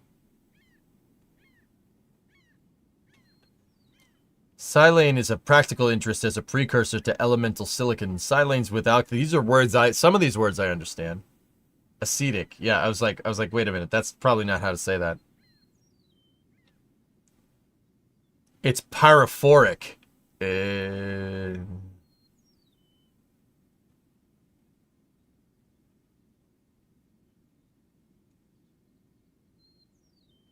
Huh. The downside is that it spits out SiO2. It fills your engine with glass. Huh. Do you think it would be hard for Blue to acquire the remaining hardware and construction equipment and plans for SLS? Oh, that'd be pretty sick, Dan. Dude, fanboy it up. I'm old enough to remember Apollo 17. I was 6. I'm just as stoked about Starship as you are. I haven't even seen it yet. I've seen 3 shuttle launches and a few Atlas. Dude, yeah, that's Todd. It's so funny. It's so funny to me because sometimes I you get older like Apollo era space fans in here, and I would always nerd out about the shuttle, and they'd be like, "Talk to me when you've seen a Saturn V," and I'd be like, "Dude, frick you, man. What do you mean? First of all, I can. I would love to, but the shuttle's pretty cool." No. It ain't that. This is a different thing than that. That's still pretty damn cool. But this though, that is okay. Anyway, silane. Today I freaking learned. This is. Can you solidify this? Just signal word. Danger. Okay.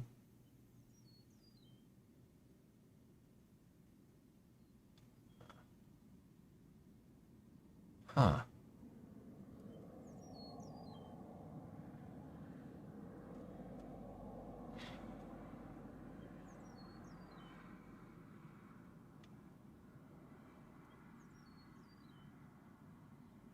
I hate how Starship has made Falcon Heavy boring. Dude, it ruins other rockets. I'm sorry, it's just trichlorosilane.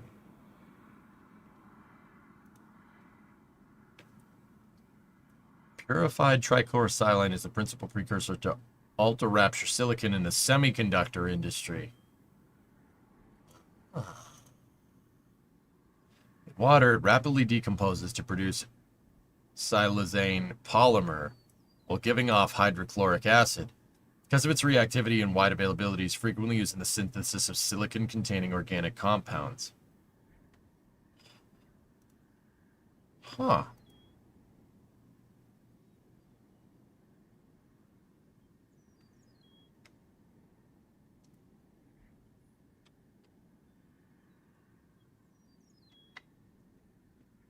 So it's pyrophoric with O2, so you don't need to worry about ignition, but your exhaust is high-velocity molten sand.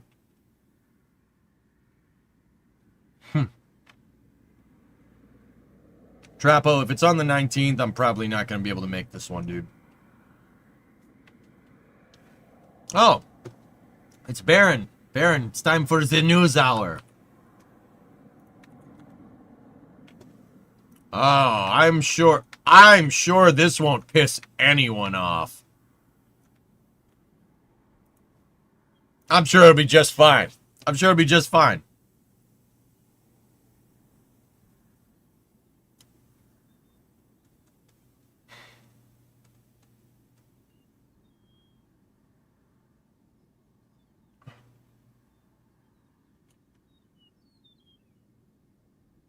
Oh.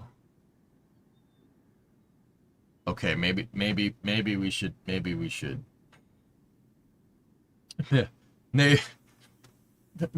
modern. Maybe they're not wrong. Maybe we should modernize some things. Okay. Maybe we should. All right, maybe they're right. I'll link it up in chat. All right. I went into that. No, I was thinking like, oh my great. Let's see what they. Nope. Yeah. Maybe they're not wrong. Ruin, I hope it gets pushed. I'm taking leave down there on the 24th. Oh, man. Go to page 6. Check the next page.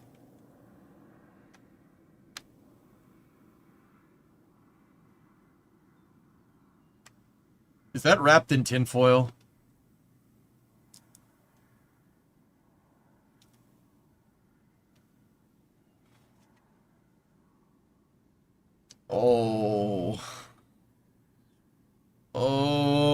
Okay. Maybe they're not wrong. Maybe Maybe they're not wrong. Maybe we should fix that. You know? The ASOS system looks like this too. Yeah, maybe they're not wrong. We should probably get on that. In Alaska, 82% of communities lack road access and rely heavily on aviation. Yeah.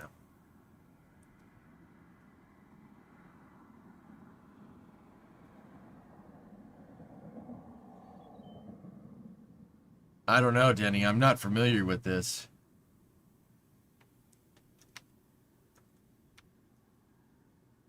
What year is it?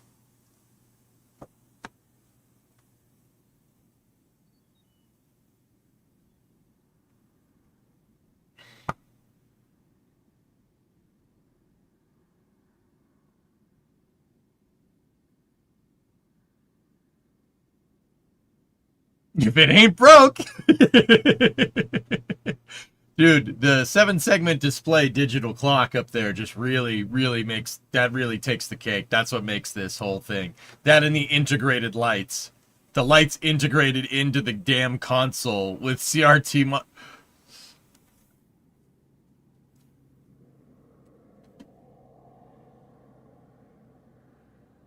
That's the future scene from Moonraker. Those chairs do look... No, actually, no. Those are 90s chairs. They're not comfortable at all. I mean, that guy might be that guy might be the boss. That's 100% early 90s. Yeah. Surely that has to be a maintenance nightmare. If something goes wrong, how do you replace anything? Oh, well, it's simple. You just wrap it in tinfoil.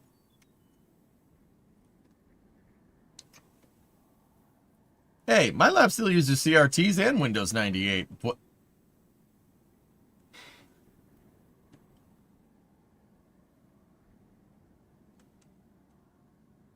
It is imperative that the U.S. invest in the safety, efficiency, and growth of our nation's antiquated aviation infrastructure immediately.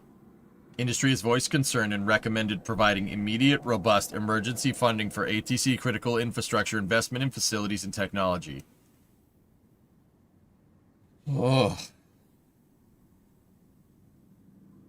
The United States must invest its infrastructure to become the gold standard. Huh? Oh, the gold standard again, and lead with the best ATC system in global aviation. Sorry, my ears perked up for a second. What? Now do the same for the Weather Network, please. Yeah, but heritage, though.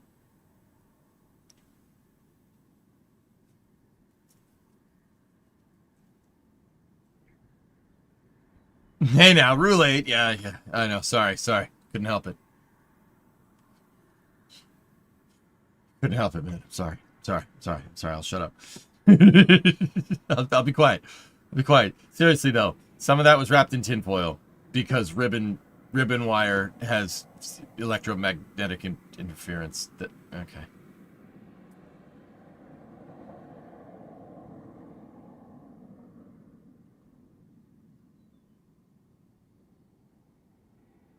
Interesting, John.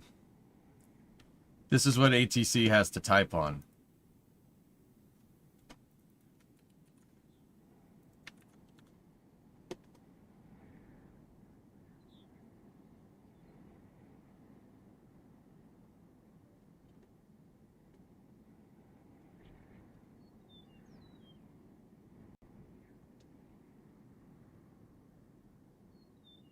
Oh no.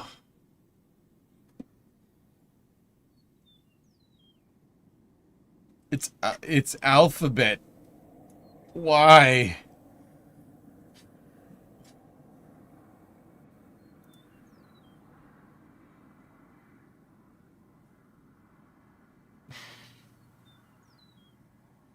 Any idea when the Pad B stand is getting lifted? Okay, so maybe they're not wrong about upgrading that. I'm gonna read more about Silane off stream, just in case anybody was wondering. We got supercomputing, we got that, we got clips up to, we had the Hakuto update here. Let's see. What's going on in Starbase Live? Ooh, it's a little cloudy down there. Overcast in Boker Cheeker today. Look at the ring key. Dude, I'm amazed commercial flight is still working. It's working. That's not so bongos to me.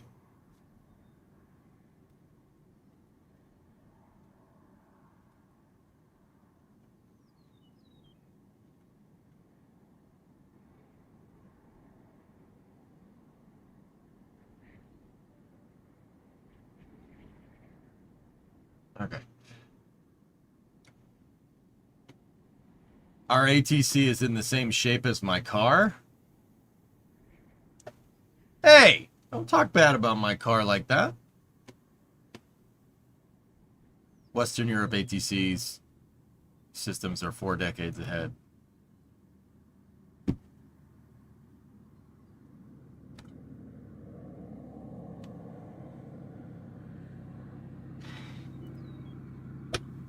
Maybe.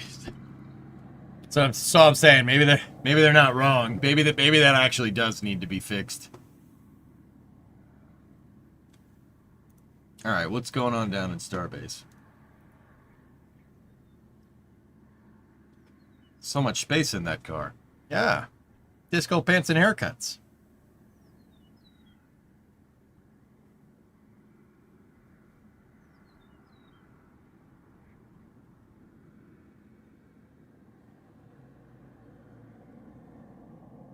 So both the Liebherr cranes are in position.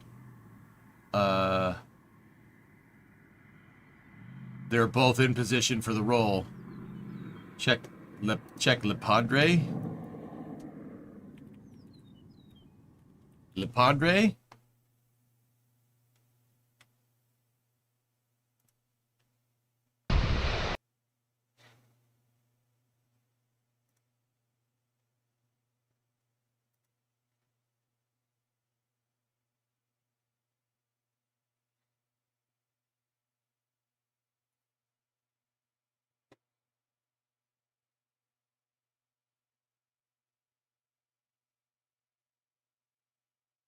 Damn, lab has a lot of live.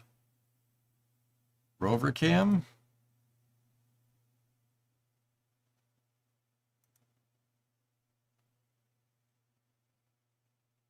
What's going on here? That's a skid steer with a street sweeping attachment attached to it.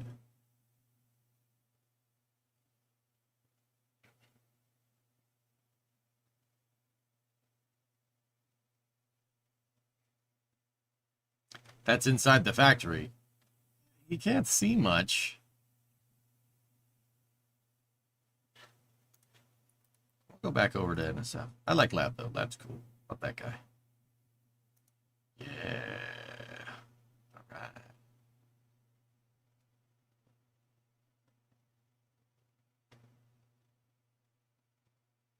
All the major banking institutions run on COBOL. Yeah, I know. And they use the same machines. Yeah, I know, Tessa. It's now. Here's the thing. I understand why banks run on COBOL. That makes sense. It's very simple. It's very simple. It's very reliable. It's a little weird, but it's very simple and very reliable.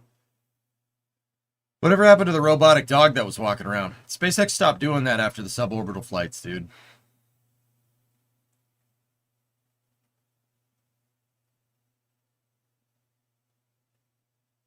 But yeah, where did you get that RP1 lock shirt? Das gave it to me. It showed up in the mail. I have no idea where he got it from. But also, RP1 and locks. I wear this shirt outside and people get very confused. They're like, your Red Sox shirt has a typo, dude. I'm like, or they go, what the heck? What's RPI locks?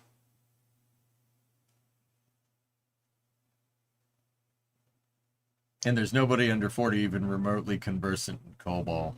Yeah. You should learn COBOL. Screw it. Learn it on stream. Just want to make some money? Let's learn how to write COBOL. Yeah, Yankees have better shirts. And you know what? You know what? Nova has better timeouts because you got timed out. Hey, dear Lord, no. COBOL's not that hard. Interesting. There's a balance between not changing what is known and safe and keeping things functional and modern. Yep. COBOL's not that difficult. Mainframe time is hard to come by, though. Andrew, your mother programmed in COBOL. Gosh, a lot of states still run IBM mainframes from the 60s and 70s. That's kind of cool. It's kind of cool, but it's also not cool, but it also is kind of cool. We use COBOL at work. I prefer modern languages, but it's not too bad. Really? Neat. Yeah, like I understand why they still use it. It's not like they haven't, wanted to upgrade it. It's just that COBOL works and it works fine. So why change it? The problem is that there, like you guys are saying, there's nobody around that's experienced in writing COBOL at this point. So if it does need to be maintained for whatever reason or upgraded or you want to change something, no one knows how to do that anymore. Yeah, security and vulnerability is another thing, creation for sure. A pencil and paper still works. I mean, it's a pretty good argument, dude.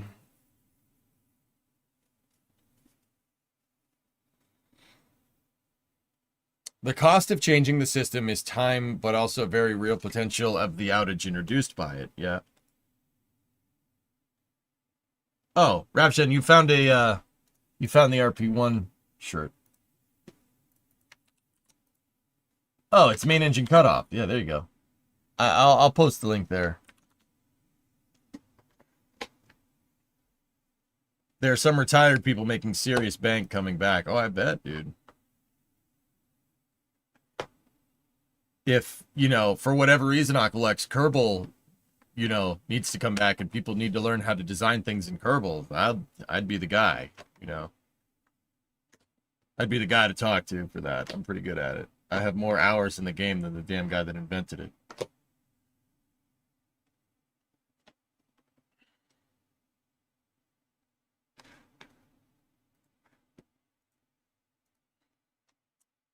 Oh.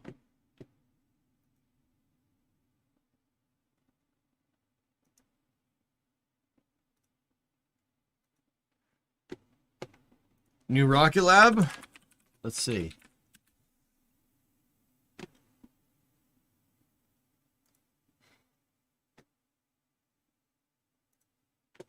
Ooh, new Rocket Lab. Can't listen to the sound. Stage 1 qualification. Oh, please tell me they're going to open up the thingy. Open up the thingy. Oh, that's pretty neat.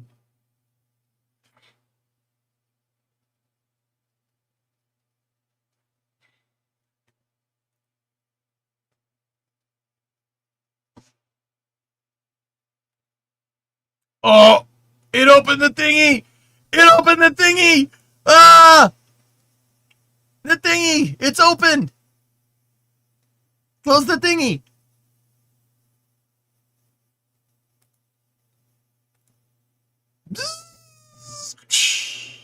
It closed the thingy. Ah, that's awesome.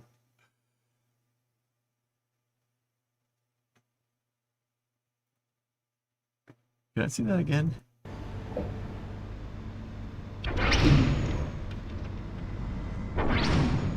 That's the noise it makes?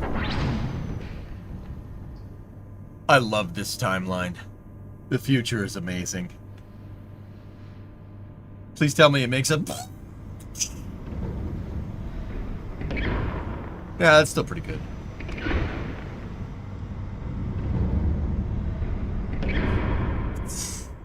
Oh my god. That's Neutron, man.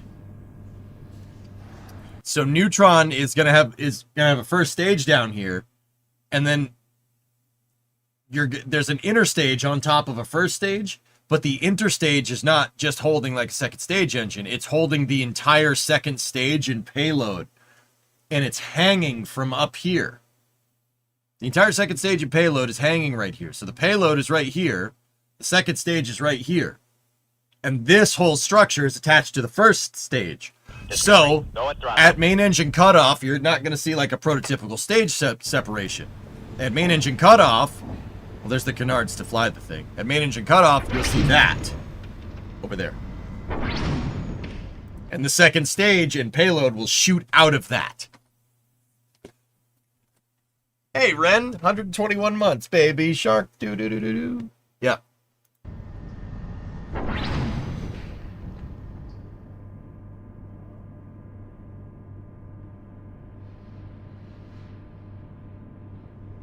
It reminds you of an automaton.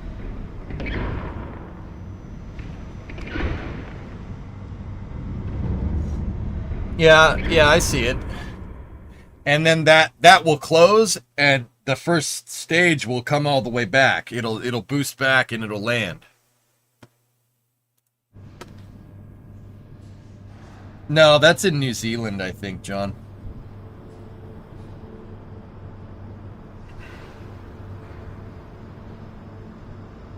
I assume they're going to push the stage out before firing the engine. That's correct. So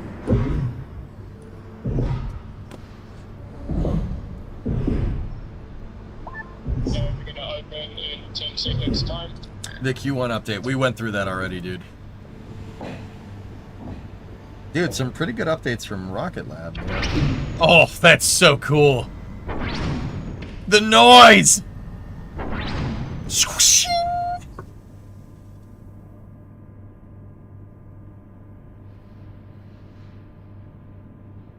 What if they open during descent as air brakes? There's no way that any system in there has enough torque to open those things up.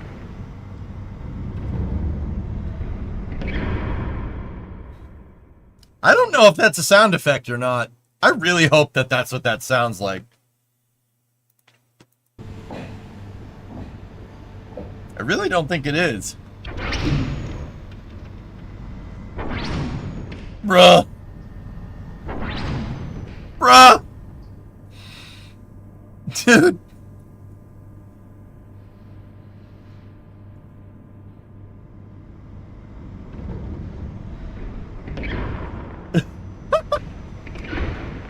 Yo, that thing is sick! Oh my goodness. It sounds processed. It sounds like the microphone is not where the camera is. So this drone shot, right? The drone shot is not where the microphones are. 10 seconds time. It's carbon fiber, Lil Joe.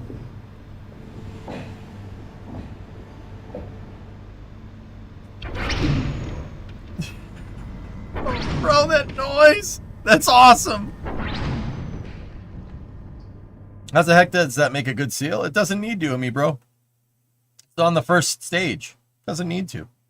It's just a fairing. You just need a fairing latching system.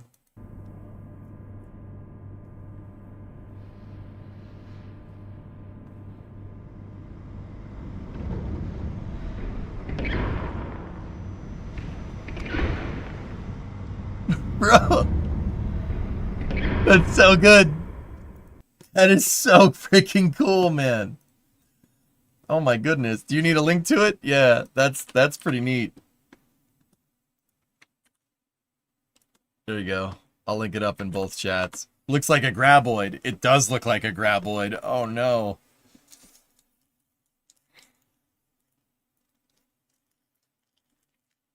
Could you please not scream so loud? My parents are sleeping in the next room, and even at almost zero volume, you are still loud.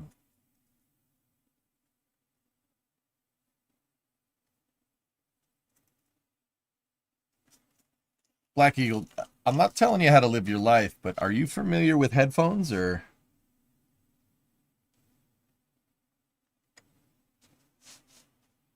Are you familiar with headphones? I'm going to go ahead and guess you probably don't have headphones in your whatever you're doing.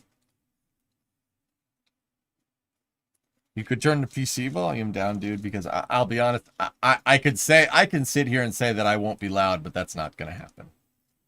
I will, that's just how I am, dude. Like, it's not, got none. Yeah.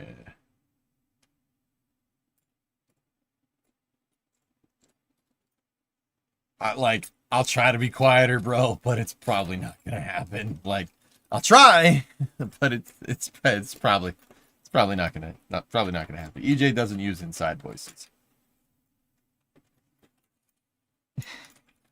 Stardust Air Escape with a 38 viewer raid. Stardust Air Space? Air E-Space? What's up, Raiders?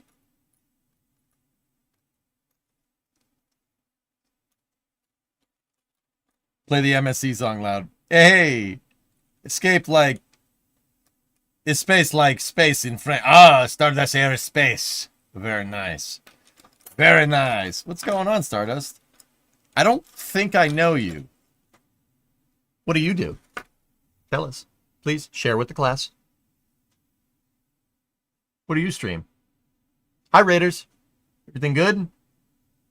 Tell me about yourself. I'm EJ. I enjoyed long walks on the beach, and I really enjoy a clean pair of slacks. No, you don't. I'm a space YouTuber making documentaries. Yo, that's cool. Hell yeah. All right. That's sick. What kind of documentaries are you working on? Do they have to do with space? Because I'm quite fond of that. And long walks on the beach and clean pairs of pants. Aerospace history? Right on, dude. Cool. Sweet. Just sit down there, fix your little problem. Why don't you light this candle, okay? Working sometimes with Airbus, ESA, and Kines. That's cool, man. That's awesome. Really cool. Hey, thanks for the raid. I appreciate you. I'm going to go ahead and give you a follow if you do not mind. Your pants have rips in them. Yeah, that's why I enjoyed my slacks. I followed Stardust, guys. You should probably do that too. No worries. Thanks. Hey, thanks for the raid. I appreciate it. What's the lore behind the square hole? It's a TikTok meme, Mercury. Do I have to show it? Tractors too? Tractors? I love tractors. Mainly on YouTube, but my content is mainly in French.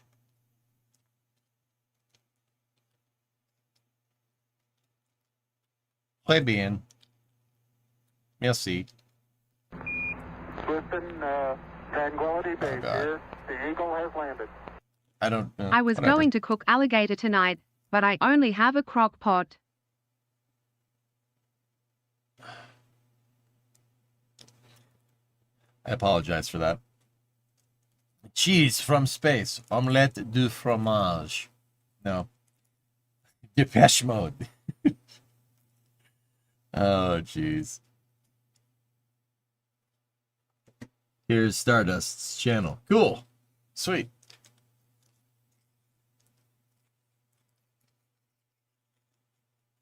Come destroy, you got plenty of crooks, mate. Yeah, might go down there.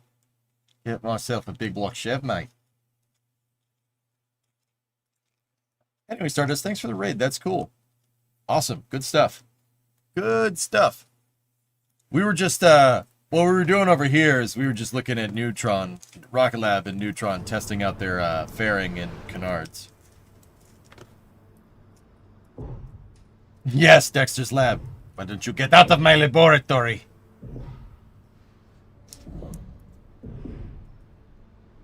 So we're going to open in 10 seconds time.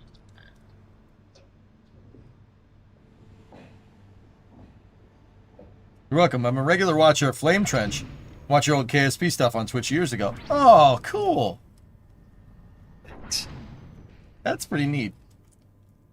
All right, Slimbo. See ya. Big block chef's about anchor, mate. We gotta go with a Barra Turbo. I like the way you think. Dude, I want to, Paul, At some point, dude, I will get my hands on a Barra and we will do something dumb with it. And by dumb, I mean sweet. I'm talking 69 Torino Talladega edition with a 4.0 Barra in it with a huge freaking turbo. Because, and like a 5-speed behind it. Just because. I'd be like, yeah. Sorry guys, I only got a 6-cylinder in my Torino. You know?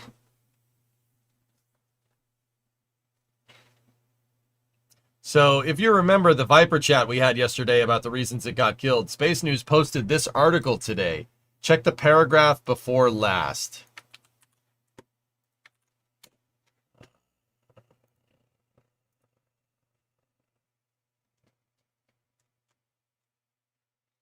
NASA's handling of Viper has been criticized by members of Congress who sent a letter to NASA last September asking for details on the decision to cancel Viper. NASA, in its response, argued that it would have to delay or cancel several other missions in its CLPS services of commercial landers to accommodate Viper. I am not satisfied with the answers we got. Certainly, the program was terminated after it was completed. Oh, dear.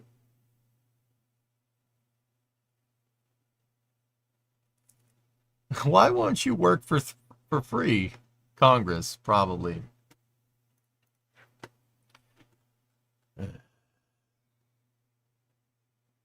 really love that somebody roped a NASA program, a NASA-built rover, into commercial lunar payload services, and then when the commercial contractors got worried that the NASA rover would eat up all the budget, they canceled it.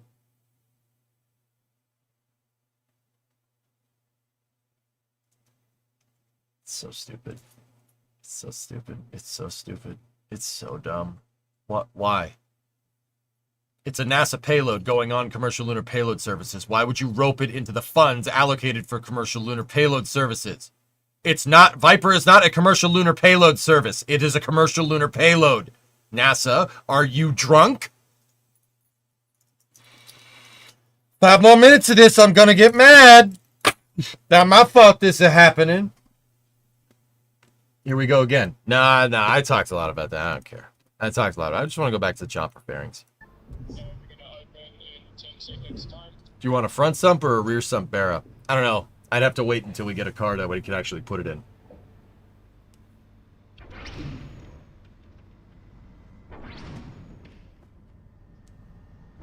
Jazz hands.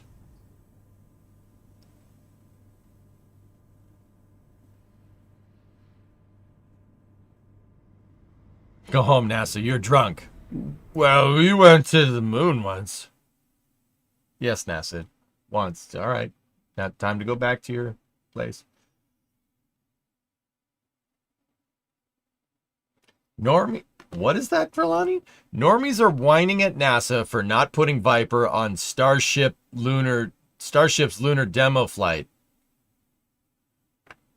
Because that's a fantastic situation for an expensive payload to be.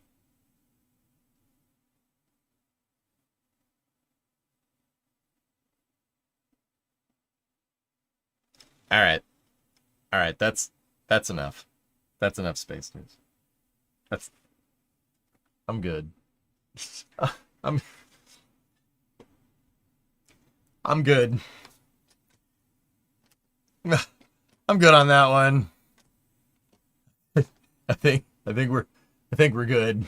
All right, it's fine.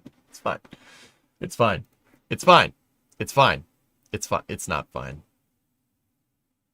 Discovery, go at throttle up. It's not fine, is it? Deadbringer, 62-month resub. Thank you.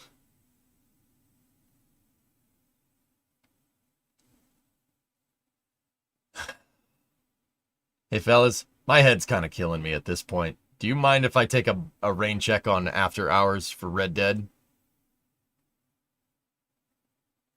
The flame trench is going to be more and more spicy. And Stardust, I'm making a name for myself being the contrarian on there, and I'm not sure how I feel about that, but whatever. Yeah, my head hurts. I think I'm going to invest in a respirator over the weekend. It's going to cause terror when that launches. Yeah. It's hard each week. It's all right. It's all right. I don't mind bringing dissenting opinions. That's fine with me. If I have to be that guy, I have to be that guy. I really do like, with spaceflight, you know you can't leave any stone unturned, so I like doing that. Anyway. So, fellas, I'll see you guys tomorrow for working on the car. We got working on the car, we got Flame Trench, and the Eric Johnson Racing Administration Enduro race at Imola. So, yeah. Gonna be another big long string, and we have, after the Flame Trench, between racing and the Flame Trench, we have a rocket launch. So that should be pretty cool. So I'm gonna go try to do something about this. I worked a lot in the shop today, and we're gonna have another big day tomorrow. So I'll see you guys then. Thank you very much for watching. Have a good night. I'm gonna go lie down for a little while. These lights are killing me right now. The OLM lift is probably tomorrow. Cool. How long is the Enduro? I think it's 2.5 hours. Either that or it's 154 minutes. It's one or the other. It's not a big Enduro, but it's a lot for me. Anyway, have a good night, everybody. Stardust, thank you very much for the raid. Merci beaucoup. I'll see you later. All right. I'm going to go lie down. Thanks for watching, everybody. I'll see you guys all tomorrow.